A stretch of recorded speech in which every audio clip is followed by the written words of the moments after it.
Dari Maria Magdalena yang ditunjuk dengan sangat spesial karena ia adalah seseorang yang menjadi tanda dalam Alkitab dengan suatu contoh yang jelas mengenai kasih karunia dan campur tangan Allah dalam kehidupannya. Ia merupakan salah satu orang yang disebutkan di sini sebagai salah satu saksi dari kebangkitan Yesus. Setelah dia, Petrus dan Yohanes juga disebutkan. Dan mari kita perhatikan dengan baik bahwa firman Allah juga memberikan perhatian kepada detail yang ada pada kejadian ini, yaitu dengan menyebutkan bahwa ada sehelai kain peluh yang menutupi kepala Yesus. Hal yang kecil ini memberikan konfirmasi mengenai kejelasan dari kebenaran ini. Banyak orang yang bisa memiliki banyak bayangan mengenai kebangkitan dengan cara yang sangat berbeda, dan kita telah membahas hal ini dalam program Jalan 66 sebelumnya. Kemudian firman Allah dalam terjemahan baru dari ayat 10 dan selanjutnya menuliskan, lalu pulanglah kedua murid itu ke rumah. Tapi Maria berdiri dekat kubur itu dan menangis. Sambil menangis ia menjenguk ke dalam kubur itu, dan tampaklah olehnya dua orang malaikat berpakaian putih, yang seorang duduk di sebelah kepala dan yang lain di sebelah kaki di tempat mayat Yesus berbaring. Kata malaikat-malaikat itu kepadanya, "Ibu, mengapa engkau menangis?" Jawab Maria kepada mereka, "Tuhanku telah diambil orang, dan aku tidak tahu di mana ia diletakkan." Sudah berkata demikian, ia menoleh ke belakang dan melihat Yesus berada di situ, tetapi ia tidak tahu bahwa itu adalah Yesus. Saudara, cerita ini sungguh luar biasa. Dalam Injil Yohanes, Maria Magdalena memiliki hak istimewa karena menjadi orang pertama yang melihat Yesus setelah ia bangkit. Ia pulang dari kubur Yesus dengan menangis, tidak mengerti apa yang telah terjadi. Dan tiba-tiba kedua malaikat yang muncul itu tidak begitu mengejutkan. Tiba-tiba ia melihat seseorang di sana, yaitu Yesus sendiri. Namun ia tidak mengenalinya. Lalu Yesus berpaling dan berkata, "Ibu, mengapa kau menangis? Siapakah yang engkau cari?" Maria menyangka orang itu adalah penunggu taman, lalu berkata kepadanya, "Tuhan, jika Tuhan yang mengambil dia, katakanlah kepadaku, di mana Tuhan meletakkan dia, supaya aku dapat mengambilnya." Ini merupakan saat yang luar biasa, saudara. Kata Yesus kepadanya, "Maria." Suara yang memanggil namanya ini membangkitkan kembali harapan yang dimiliki oleh wanita ini. Wanita yang telah menderita sedemikian rupa dan telah mengalami kasih karunia Allah dalam kehidupannya. Maria berpaling dan berkata kepadanya dalam bahasa Ibrani, "Rabuni," artinya guru. Setelah pertemuan yang khusus ini, pertemuan yang luar biasa dan sangat terkesan ini, karena Yesus menampakkan dirinya kepada wanita ini. Wanita yang memiliki masa lalu yang kelam, kini disoroti dalam kisah kebangkitan ini. Hal ini tentu saja tidak akan diperhatikan dengan baik oleh para pemimpin agama Yahudi. Kata Yesus kepadanya, "Jangan engkau memegang aku, sebab aku belum pergi kepada Bapa. Tetapi pergilah kepada saudara-saudaraku dan katakanlah kepada mereka bahwa sekarang aku akan pergi kepada Bapakku dan Bapamu, kepada Allahku dan Allahmu." Maria Magdalena pergi dan berkata kepada murid-muridnya, "Aku telah melihat Tuhan." Firman Allah berkata lagi, ketika hari sudah malam pada hari pertama minggu itu, berkumpullah murid-murid Yesus di suatu tempat dengan pintu-pintu yang terkunci karena mereka takut kepada orang-orang Yahudi. Pada waktu itu datanglah Yesus dan berdiri di tengah-tengah mereka dan berkata, "Damai sejahtera bagi kamu." Dan sesudah berkata demikian, ia menunjukkan tangannya dan lambungnya kepada mereka. Murid-murid itu bersuka cita ketika mereka melihat Tuhan. Maka kata Yesus sekali lagi, "Damai sejahtera bagi kamu. Sama seperti Bapa mengutus aku, demikian juga sekarang aku mengutus kamu." Dan sesudah berkata demikian, ia menghembusi mereka dan berkata, "Terimalah Roh Kudus. Jikalau kamu mengampuni dosa orang, dosanya diampuni. Dan jikalau kamu menyatakan dosa orang tetap ada, dosanya tetap ada." Saudara, Yesus di sini menampakkan diri kepada para muridnya. Dan penting sekali bagi kita memperhatikan bagaimana Yohanes menekankan kebenaran mengenai kebangkitan Yesus. Tidak hanya Petrus dan Yohanes yang pergi ke kubur dan tidak menemukan Yesus di sana, Maria Magdalena juga merupakan saksi akan hal ini. Sekarang Yesus menampakkan diri kepada para muridnya yang ada di dalam ruangan pada saat itu dengan semua pintu terkunci, sehingga jelas sekali bahwa ia benar-benar telah dibangkitkan. Kini Yesus memberitahu para murid mengenai tugas mereka yang melibatkan Roh Kudus untuk mengampuni dosa. Kita akan membahas mengenai hal ini nanti ya. Dan tiba-tiba firman Tuhan menuliskan mengenai murid yang terkenal karena keraguan-raguannya. Ada yang ingat siapa? Ya, benar. Thomas, yang dikenal sebagai Didimus, yang pada saat Yesus menampakkan diri tidak ada di sana. Murid-murid yang lain menjumpai berikan Thomas dan berkata mengenai apa yang telah terjadi. Jadi bayangkan keadaannya saudara. Saudara berpikir bahwa saudara lemah dan berkata kepada diri sendiri, aku memiliki iman yang begitu kecil. Aku memiliki banyak sekali pertanyaan. Aku tidak layak bagi Allah atau bagi Injil. Aku ini adalah orang yang kacau. Jangan khawatir saudara. Mari kita amati bahwa Thomas tidak begitu berbeda. Mari kita lihat keberaniannya. Ia adalah seorang yang mengenal Yesus. Mari kita perhatikan betapa lancangnya dia. Ia adalah seorang yang berjalan dengan Yesus. Dan dia berkata, sebelum aku melihat bekas paku pada tangannya, dan sebelum aku mencucukkan jariku ke dalam bekas paku itu, dan mencucukkan tanganku ke dalam lambungnya, sekali-kali aku tidak akan percaya. Ini merupakan hal yang menarik, saudara. Apakah saudara pikir bahwa mempertanyakan Injil merupakan sesuatu yang baru? Dari abad 19, 20, atau dari abad 21? Itu tidak. Ini merupakan realita yang terjadi. Bahkan di antara para murid itu sendiri. 8 hari kemudian, murid-murid Yesus berada kembali dalam rumah itu dan Thomas bersama-sama dengan mereka. Sementara pintu-pintu terkunci, mari kita perhatikan apa yang terjadi di sana. Andai saja saya bisa di sana pada waktu itu. Dikatakan di sana, Yesus datang dan ia berdiri di tengah-tengah mereka dan berkata, damai sejahtera bagi kamu. Salam yang sangat spesial. Kemudian ia berkata kepada Thomas, taruhlah jarimu di sini dan lihatlah tanganku.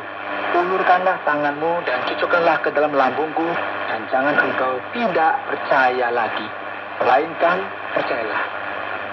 Yang menarik di sini bahwa Yesus tidak menegur Thomas atau berkata kepadanya, seharusnya kamu tidak boleh ragu. Atau Yesus berkata, mana sekali kamu ini, memalukan sekali kamu ini. Ya Thomas, ini tidak boleh seperti ini. Bisa-bisanya kamu seperti ini. Aku marah sekali loh, dan kecewa dengan kamu. Tidak saudara, pertanyaan ini merupakan pertanyaan yang tulus dan murni, dan memberikan sebuah kesempatan bagi Thomas. Thomas, apakah engkau tidak percaya akan kebangkitan? Jadi mari, taruhlah jarimu di lambungku. Taruhlah jarimu dan jangan engkau ragu lagi. Percayalah. Setiap orang boleh memiliki pertanyaan jujur di hadapan Allah, dan tetap saja Allah tidak akan menolak mereka. Pada saat ini Thomas menyadari kebenaran mengenai kebangkitan Yesus, serta memahami bahwa Yesus memiliki kuasa akan hidup dan mati. Ia mengerti kebenaran akan kebangkitan. Ia berkata, ya Tuhanku dan Allahku. Mari kita katakan ini sekali lagi supaya kita tidak lupa. Ya Tuhanku dan Allahku. Thomas menyadari keilahian Yesus. Dan dari sini Yesus berkata, karena engkau telah melihat aku, maka engkau percaya. Berbahagialah mereka yang tidak melihat, namun percaya. Berbahagialah saudara sekalian yang mendengarkan pesan ini, yang kemudian tersentuh hatinya oleh karena pendengaran ini. Meskipun kita tidak mendapatkan kesempatan yang sama sebagaimana yang diperoleh oleh Thomas, namun tetap mengizinkan pesan ini bertumbuh dalam hati saudara. Firman Tuhan dalam pasal ini akan diakhiri dengan berkata, memang masih banyak tanda lain yang dibuat Yesus di depan mata murid-muridnya. yang tidak tercatat dalam kitab ini. Tetapi semua yang tercantum di sini telah dicatat supaya kamu percaya bahwa Yesuslah Mesias, Anak Allah, dan supaya kamu oleh imanmu memperoleh hidup dalam namanya. Pendengar yang dikasihi Tuhan, Anda tidak bisa menyangkali kebenaran ini. Firman Tuhan jelas sekali menunjukkan kepada kita setiap detail yang dijaga untuk membuktikan kebenaran mengenai kebangkitannya. Kebangkitan Yesus membuktikan bahwa Ia adalah Tuhan, Sang Anak Allah yang memberikan keselamatan kepada kita. Dengan ini kita harus membuka hati kita dan percaya dengan sungguh-sungguh di dalam Yesus Kristus, Sang Anak Allah. Dengan demikian kita akan mendapatkan hidup yang kekal dan kehidupan spiritual di dalam namanya. Anda sedang mendengarkan Jalan 66 dalam rangkaian kisah Injil Yohanes pasal yang ke-20 yang sudah dibawakan oleh Pak Yohanes dengan topik kebenaran mengenai kebangkitan. Terima kasih banyak kepada para pendengar yang senantiasa setia untuk mendengarkan program kali ini. Dan pembahasan kali ini kita sampai kepada kitab Yohanes pasal yang ke-20. Pak Yohanes sudah menjelaskan kepada kita, dan saatnya kita sampai kepada sesi tanya jawab. Jadi mari kita beranjak kepada pertanyaan yang pertama. Pak Yohanes, mengapa Yesus menampakkan dirinya yang pertama kali kepada Maria Magdalena? Apa yang penting tentang hal ini? Ya, tentu ini merupakan sesuatu yang menarik, Pak Oti. Kitab Injil tentu mengejutkan sekali, terkhusus jika kita melihatnya dalam konteks orang Yahudi. Kita membayangkan bahwa orang yang lebih tepat dan dianggap kredibel untuk menyaksikan kebangkitan Yesus adalah orang Yahudi yang sangat religius dan begitu dihargai.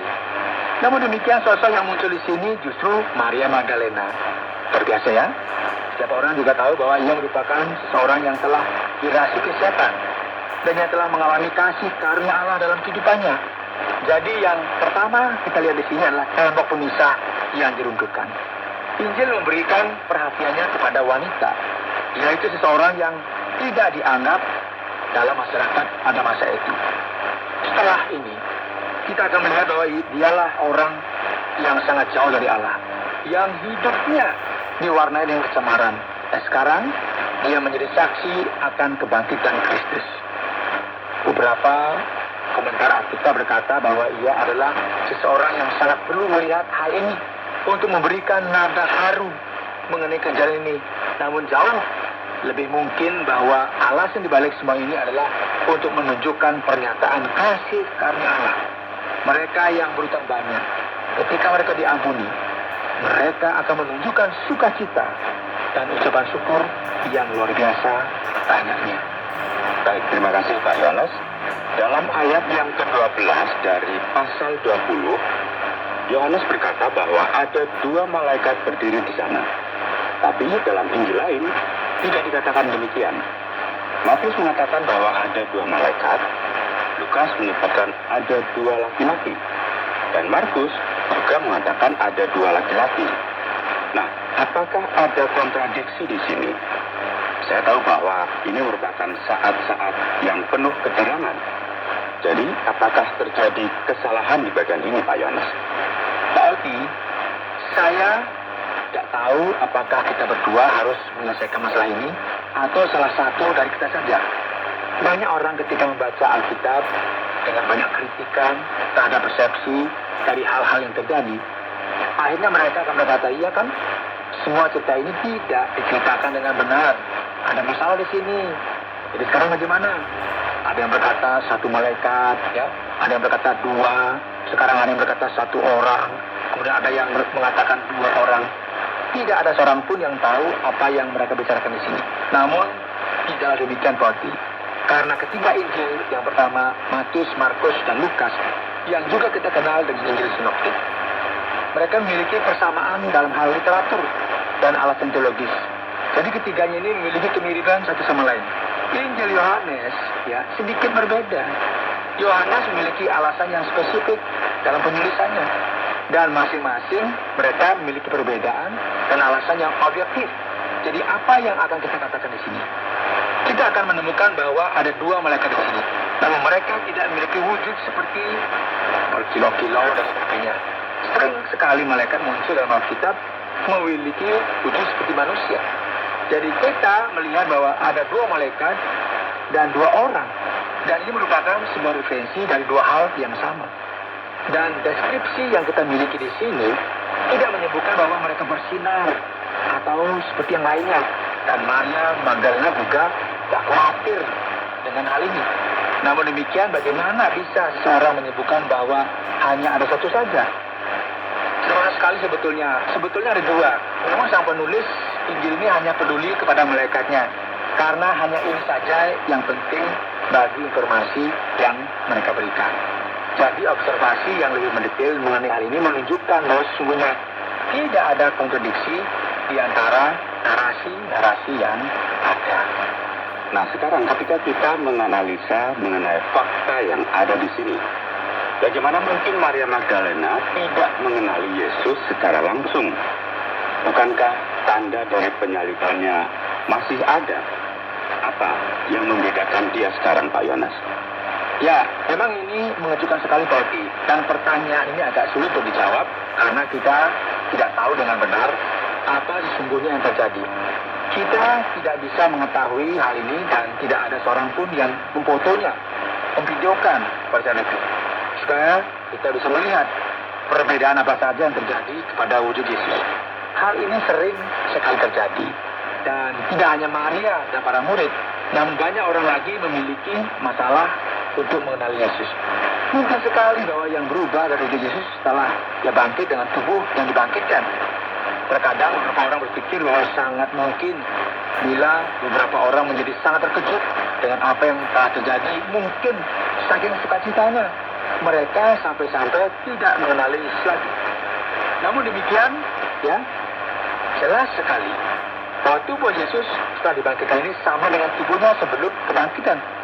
Karena setelah Yesus menampakkan dirinya, setiap orang mengenalinya. Jadi masalah yang kita lihat di sini sepertinya lebih kepada masalah spiritual daripada masalah fisik. Dan menarik sekali bahwa tubuh yang dibangkitkan ini masih menyisakan tanda dari penyalibannya. Ini merupakan misteri iman. Kita perlu mengingat bahwa dalam iman Kristen, Yesus merupakan pribadi kedua dalam Trinitas.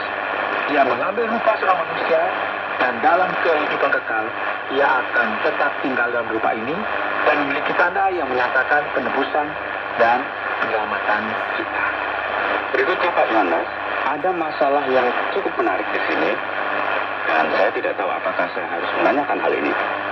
Kalau kita melihat ayat 22 dari pasal 20 ini, dikatakan di sana bahwa para murid menerima Roh Kudus pada saat itu. Nah, bukankah mereka sudah menerima Roh Kudus? Apa yang bisa dijelaskan dalam hal ini, Pak Yohanes? Ya, nampaknya hal ini sedikit membingungkan, Pak Oki. Karena Roh Kudus akan turun kepada murid-muridnya pada hari raya Pentakosta. Dan sekarang mereka menerimanya. Kita perlu ingat apa yang telah kita lihat dalam Yohanes pasal 14. Yaitu bahwa Roh Kudus tinggal di dalammu dan bersama-sama denganmu. Firman Tuhan menekankan bahwa ada intervensi dan tindakan tertentu terhadap para murid. Dan janji yang diberikan adalah bahwa Roh Kudus akan menaungi mereka dengan cara yang spesial sebagai pembimbing penasihat yang merupakan referensi dari Pentakosta yang akan dikenapi dalam kisah para rasul pasal yang kedua. Jadi sekarang bagaimana kita dapat mengerti ayat ini? Bagian ini merupakan sebuah bagian dari nubuatan di mana Yesus berfirman, kalian akan menerima Roh Kudus sebentar lagi. Yesus memberi peringatan kepada mereka mengenai hal ini. Para murid akan menerima hal ini sepenuhnya pada hari raya Pentakosta. Jadi, Pak Yohanes, inikah mengapa para murid kemudian memiliki otoritas untuk mengampuni dosa? Kita perhatikan pada ayat yang ke-23, bagaimanakah kita dapat memahami akan hal ini? Bisakah kita memiliki otoritas untuk mengampuni dosa-dosa dari orang lain atau tidak mengampuninya? Ini merupakan bagian Alkitab yang agak membingungkan dan sulit untuk dipahami, Pak Oki. Karena jika kita memperhatikan hal ini, jikalau kamu mengampuni dosa orang, dosanya diampuni. Dan jikalau kamu menyatakan dosa orang tetap ada, dosanya tetap ada. Nah, kita perlu memperhatikan hal ini dengan jelas bahwa dalam perjanjian baru, dalam Alkitab, hanya Allah saja yang dapat mengampuni dosa. Tidak ada seorang pun yang memiliki kuasa untuk mengampuni dosa. Jadi dalam hal ini firman Tuhan ini bisa disalahartikan. Karena ada kesan bahwa para murid itu lebih kudus dan diperbolehkan untuk mengampuni dosa orang lain. Namun jelas sekali bahwa ini bukan arti yang sebenarnya dari bagian ini. Beberapa ahli Alkitab memperhatikan teks asli dalam bahasa Yunani. Jika engkau mengampuni dosa orang, dosa mereka telah diampuni. Artinya di sini adalah bahwa pengampunan dosa hanya merupakan konfirmasi dari realita spiritual yang telah terjadi.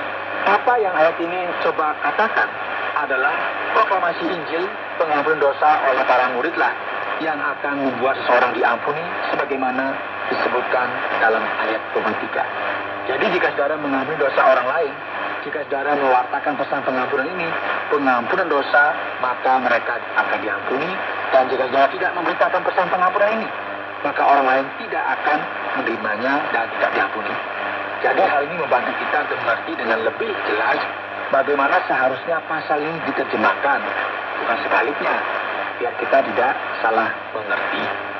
Baik, terima kasih banyak Pak Yohanes atas setiap jawaban yang Bapak sudah berikan kepada kami. Jadi para pendengar, tetaplah untuk bersama dengan kami karena kita akan sampai kepada kesimpulan pelajaran ini. Pendengar yang dikasih oleh Tuhan, hari ini dalam program Jalan 66, kita telah mempelajari Injil Yohanes pasal 20. Dan seperti yang saudara ketahui dengan baik, kita berbicara tentang kebenaran mengenai kebangkitan. Kita telah mendengar bagaimana Maria Magdalena, Petrus dan Yohanes memberikan konfirmasi bahwa Yesus telah bangkit dari antara orang mati. Ini merupakan fakta yang menjadi semakin jelas ketika Yesus menampakkan dirinya kepada para murid dan akhirnya kepada Thomas, yaitu orang yang meragukan kebangkitannya. Namun kini ia bisa melihat dengan mata kepalanya sendiri tentang kebenaran mengenai kebangkitan tersebut. Pendengar yang kami kasihi, firman Tuhan yang dituliskan dalam kitab suci tentu mengejutkan kita di sini. Kita biasanya berpikir bahwa Allah tidak suka ketika seseorang mempertanyakan dan meragukan dia. Namun di sini kita melihat bagaimana Thomas berbicara dari dalam hatinya.